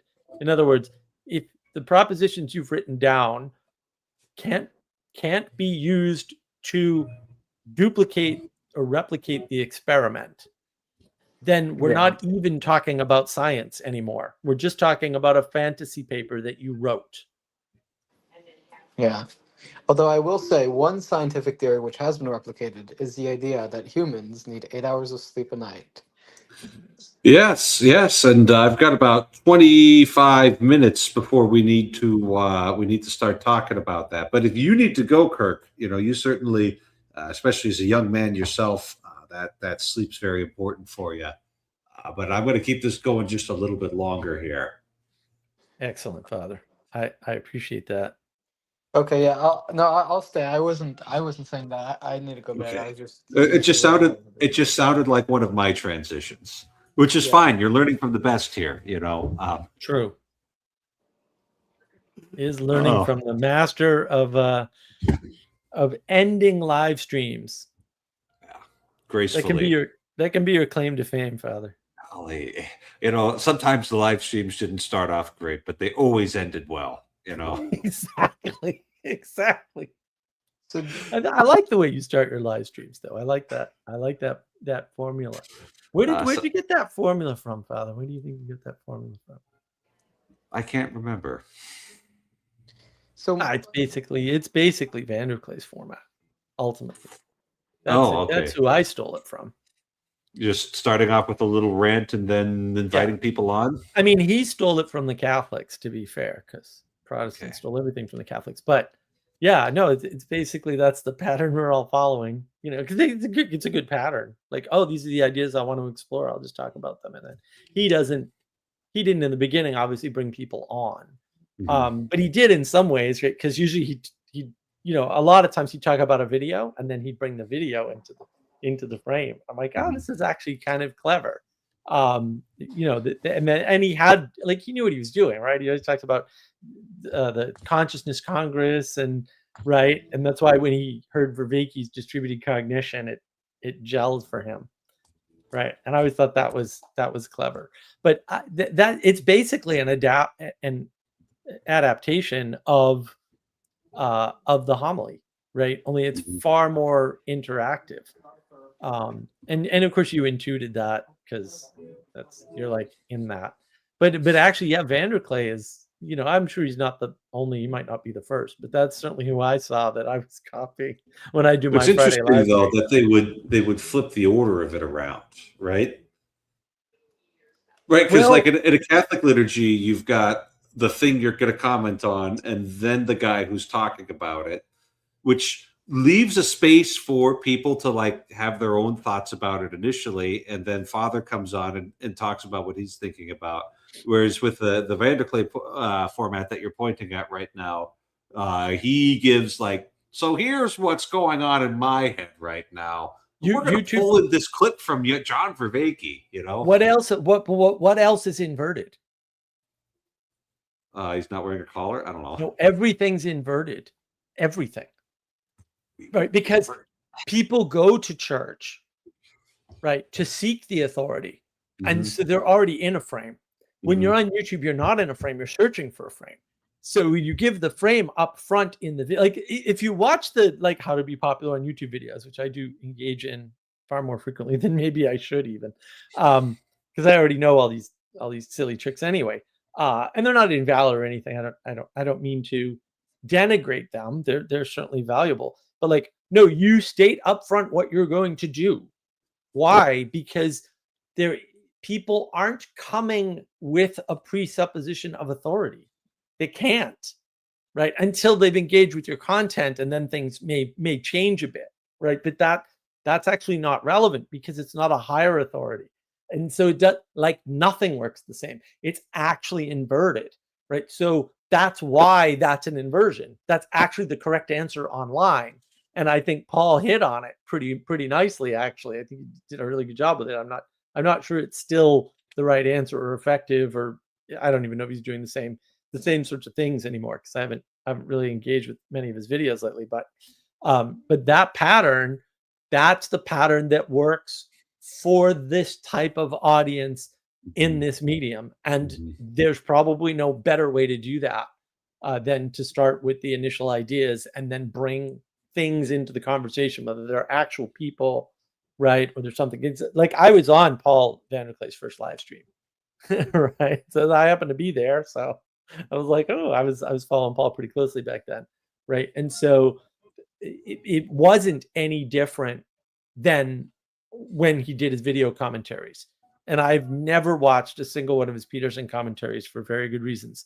I don't care for Peterson critiques. I don't find them compelling. If you can't do better, as good as he does, maybe you shouldn't critique him at all. Right? Or at least your critique should be really careful and really specific. So I don't think there's any other way for it. But like once you see the pattern, it totally makes sense that it's inverted, because this is the opposite of a church. It's a broadcast medium. A church is a medium with a pre-selected audience where the filter's already in place. YouTube doesn't have a filter. And that's most of the algo things that people think happen. They're not paying attention to the algo things that actually happen that are exactly what they think. But most of those are just a function of the fact that YouTube doesn't work the way they think, but the filter's actually working fine, or the methodology of the algorithm is actually not corrupted. It's just that when you run an algorithm on an unfiltered system, you get results that look corrupted from what your expectation is. But algorithms are measurable. So like I know that my channel is being suppressed, and I know how, because I'm a practitioner and I've written algorithms. I know exactly how to measure them, and so I can measure that stuff, right? It's not that hard. Why they're not doing it is puzzling to me. I hope they call me up and I'll charge them $1,000 an hour to tell them how to fix it, but probably not going to happen. Too bad. Everybody loses. So when you say it's being suppressed, you're thinking just in terms of some automatic system? No, it's not an automatic. Well, that's the thing. Like the degree to which people in the computer industry don't understand garbage in, garbage out. So algorithms are entirely 100,000% reliant on the information coming in. And so now I can't verify this particular statement, but I can tell you that if this didn't happen, something very similar did. So Joe Rogan had his big talk with Trump on Spotify. Okay. And then that was also uploaded to YouTube. And then within the YouTube search bar and within the regular Google search bar, you could not search for and find that whole conversation, even though the whole conversation had been uploaded and was properly named. Yeah, the YouTube search is awful. So you could take the title of the video and put it in the search bar and it wouldn't come up. Now that doesn't happen with any other video on YouTube that I found. I'm sure it does, right? But just there's so many videos on YouTube. How could I search even a billion, even a billionth of them? You couldn't, right? There's just way too much content. But the only way that can happen is if there is an external algorithm manipulation. Now that's perfectly valid for this to happen, because the algorithm can't know and cannot have a defense built against it. It's not possible because it's an outside influence. Algorithms can only control the inside, right? Just like you can only, to whatever limited extent, control your inside. You can't control other people's insides. That doesn't work, right? So the report was that it had some ridiculous number of downvotes the second it was posted, basically, which is probably bots or some other sort of automated system, but doesn't have to be, because, and we know this from 4chan and Reddit, at least if you know 4chan and Reddit well, that they can just do a viral campaign, right? There are forums that do that. They've always been there. They were there long before YouTube existed, by the way, because I know this because I was on those systems and knew people on those systems. And so I was there, Gandalf. I was there 3,000 years ago. Yes, exactly. I think it was 10,000, but maybe. I forget how many years ago it was. It was good. Yeah. And people don't realize that. Like, no, people have been botified from the beginning, before there were automated systems even doing this stuff. People were doing it and it looked like an automated system online, with online campaigns on forums. Forums are far more powerful to manipulating the internet than Facebook or any of the social media things. And they always have been. IRC has more control and power over the internet than any other force on the internet. Like, all the pirated information hits IRC first, right? And like, nobody's on IRC, relatively speaking. But the people that are have all the control and influence, right? 4chan used to be that way, although that got busted open. Reddit is that way to some extent. So, for example, a hack on Reddit that I know about, because I know somebody who used to do it, if you can publish videos, this guy had, I think he had 350 subscribers. All of his videos had 20,000 plus views. And I was like, dude, how do you do this? And he goes, oh, I'm on the Reddit forums. And I was like, what? And he says, yeah, I know the appropriate Reddit forum for the video that I'm posting, and it changes, right? And I go and I spend 3 or 4 days there before I post my video, and I float the idea, and then I post my video, and I stay for a while to have ongoing conversations. And then he gets 20,000, 25,000, 30,000, 35,000 views. He's not dependent on the algorithm. Yeah. On a channel with no, right, it has nothing to do with YouTube. YouTube doesn't control those views at all, right? He doesn't need a good thumbnail. He doesn't need a good title. He doesn't need good keywords and tags. He doesn't need any of that, because it doesn't have anything to do with the mechanism of attention that he's using, which is a much more powerful method. So you may think YouTube's got the powerful method, or Google, or whatever, but it doesn't. But the inverse is true, right? So negative signal directly done on the YouTube platform has an amazingly high suppressant effect. So it works the opposite the way people think. Of course, I understand how all these things work, unfortunately for me. And so that's actually what's happening. And negative signals in any system are much stronger than positive signals. That's the other thing that's universally true. It's not symmetrical at all. And so one down vote is usually worth 10 up votes, sorts of things. That's absolutely true in any algorithmic system. It's something that the dirty, smelly, druggy hippies I used to live with knew.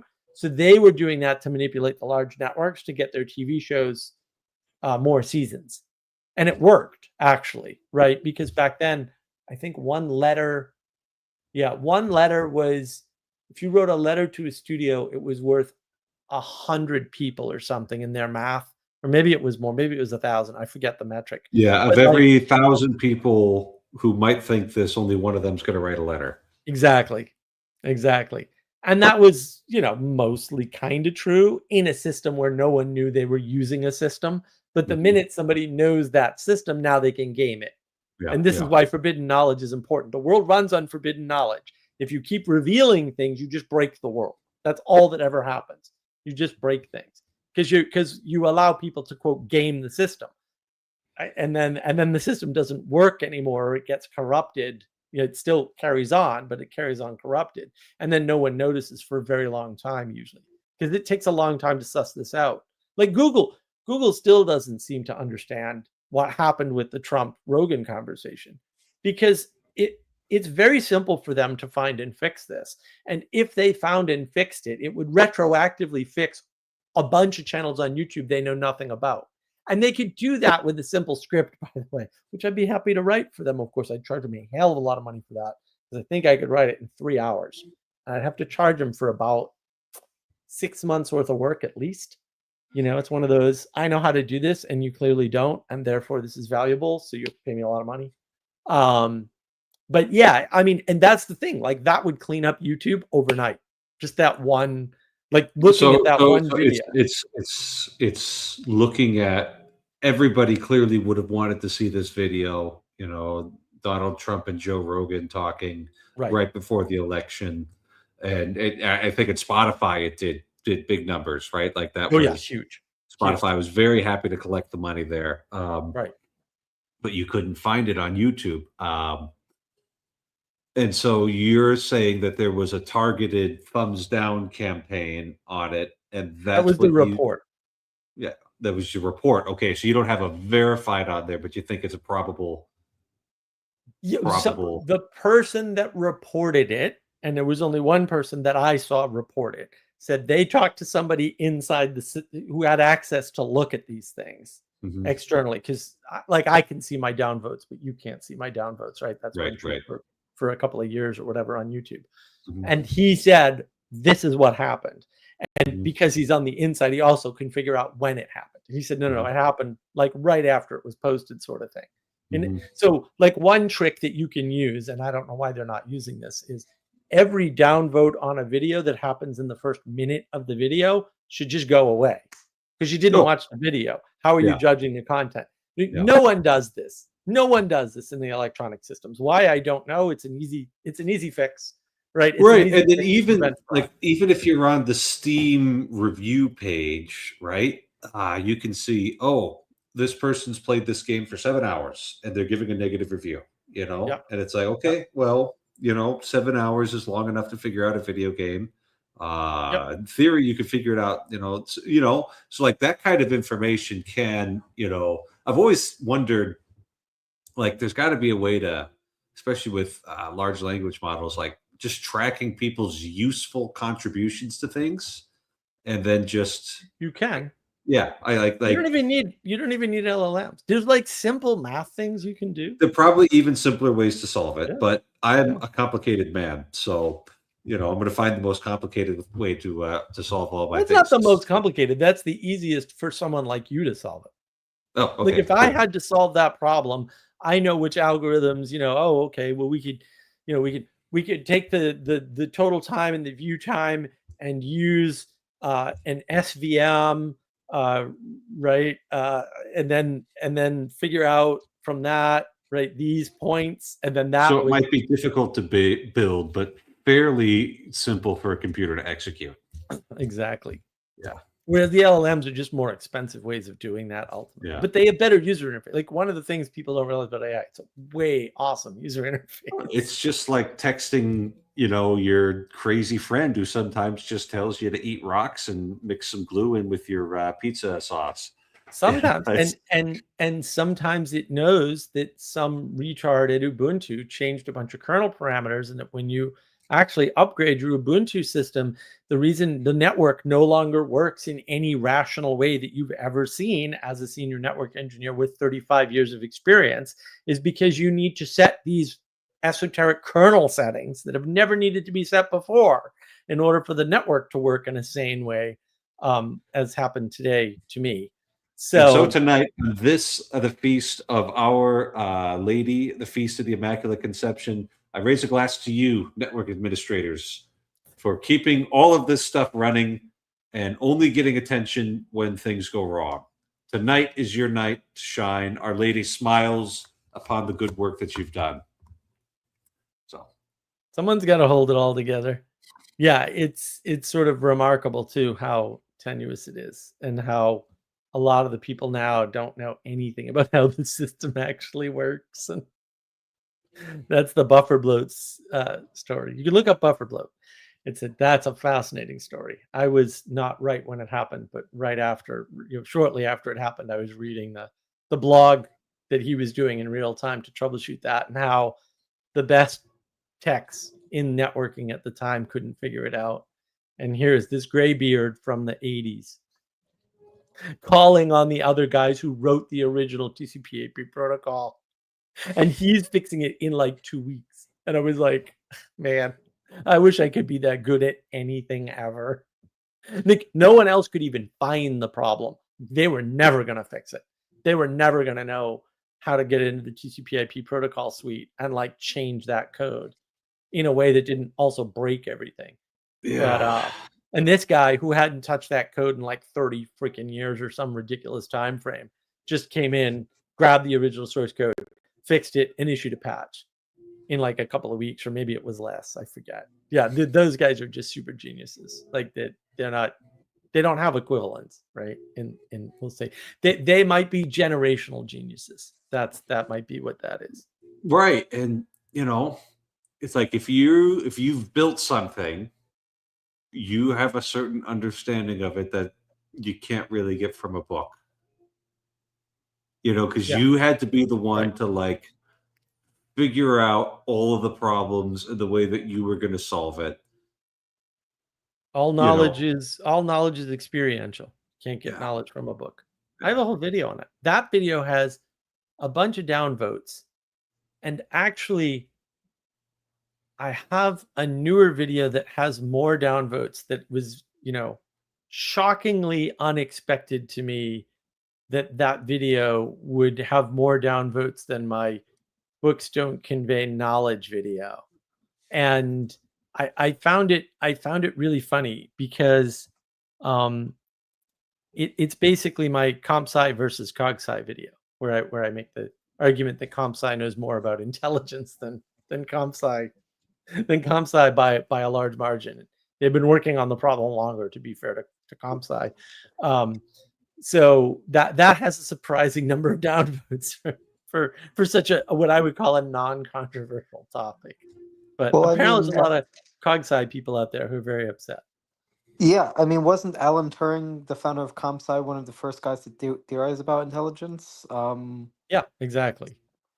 I mean, this is the thing, Kirk. This is the least controversial thing ever. Like, Turing's around before CogSci could possibly be. Like, CogSci isn't even on the radar, and Turing and other people are already talking about intelligence and having that discussion. CogSci is so recent, and the thing is, they don't go back and look. Like, they don't go back and say, hey, has anybody else worked on this? So for an interdisciplinary science, maybe they should just look at there's other, like, ComSci actually has maybe they're bad definitions, but they have definitions of intelligence that are functional to the extent that we have, quote, intelligent machines. The problem is, guys like, CogSci guys are like, oh, well, we're going to use the models based on the bad models of biology to understand the biology better. And I'm like, you can't actually be that dumb. And then I remember, no, they can. they definitely can be that dumb, because the science people make that mistake all the time. They look at a model, right, of something, and then reverse it and say, no, we're going to make conclusions about the thing you're modeling from the model, instead of just using the model to make conclusions, which is what a model is for. They invert it, thinking that that's somehow valuable. But actually, you're just creating more abstractions and more error in a system. And the funny part about that is that's true in mathematics. So why we're stuck on this? It's true in chemistry too, by the way. Like, anything you do, it's an asymmetrical relationship. And when you create a model, it's only useful for the things it's useful for. If you reverse how you're using it, that's an error. That's just a logical, inconsistent error. Oh, yeah. Young God says thinking is not a computation. No, it's definitely not. It's not. It's That's at least maybe I guess you could use your thinking to do computation, but right. It's computation is a subset of thinking at best. Yeah. Sometimes your mind actually comes into contact with reality, and it's a beautiful thing to behold. And what is the reality, Father? What is the reality right now? I mean, unfortunately, it's a 1440p 27-inch curved LCD monitor with images, and then there's also digitally abstracted audio coming through these Sony Studio monitors, which isn't the greatest bit of reality I've ever had, but it's the one I've got right now. And you're all the way in South Carolina right now. And maybe you have the advantage because we got a big old winter storm blowing in tomorrow. But this is the best we've got for tonight, and it's not so bad. So just as long as we don't mistake this two-dimensional slice of life for the real thing, then we'll be in good shape. That'll keep us from getting silly. That's and true. What else seems silly to me is to remain awake while it's dark outside. So that's I the think reality. It's dark that's outside. the real. That's the and real. What do reality rational creatures do when it's dark outside? Father? Rational creatures go to bed. So thanks for your contributions and your conversation. Happy feast of Our Lady, the Immaculate Conception, and good night, and God bless you all. Good night, and God bless, Father.